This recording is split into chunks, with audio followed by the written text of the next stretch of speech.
সম্মানিত দর্শক শ্রোতা ভাই বন্ধুগণ, আসসালামু আলাইকুম। এখন আপনাদেরকে সরাসরি দেখাচ্ছি শোল মাছের পোনা। যারা বর্তমান সময়ে মাছ চাষে সফলতা অর্জন করতে চান তারা আমাদের এখান থেকে ক্রয় করতে পারবেন ভিয়েতনামি শোল মাছ। ভিয়েতনামি শোল মাছ চাষে সবচাইতে বেশি ফলাফল, কেননা এগুলা তাড়াতাড়ি গ্রোথ আসে।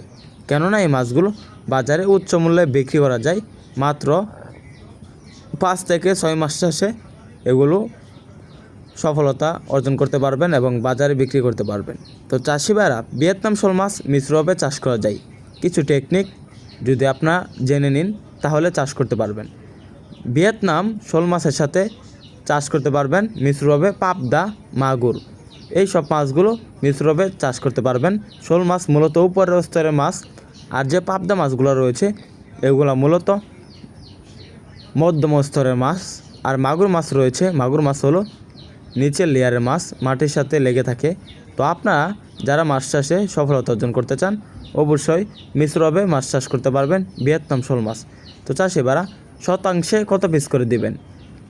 প্রতি শতাংশে মিশ্রভাবে যদি চাষ করতে চান ভিয়েতনাম শোল, প্রতি শতাংশে আপনারা দিবেন 100 পিস শোল, 100 পিস পাবদা আর 100 পিস মাগুর। তো আপনারা যদি এককভাবে চাষ করতে চান প্রতি শতকে 300 পিস চাষ করতে পারবেন ভিয়েতনাম শোল বা 400 পিস। তো চাষি ভাইরা, অতি ঘনত্বে মাছ চাষের জন্য অবশ্যই পুকুর প্রস্তুতি করতে হবে। পুকুরে পানি 3 থেকে 4 ফিট বা 5 ফিট বেশি হলে সমস্যা নাই। আপনাদেরকে ভালোভাবে পানি দিতে হবে এবং পানি জীবাণুমুক্ত থাকতে হবে। অবশ্যই পুকুরে চারপাশ নেট দিয়ে বেড়া দিতে হবে, তা না হলে পার উঁচু করে বাড়তে হবে, বেঁধে নিতে হবে ভিয়েতনাম শোল মাছ চাষে।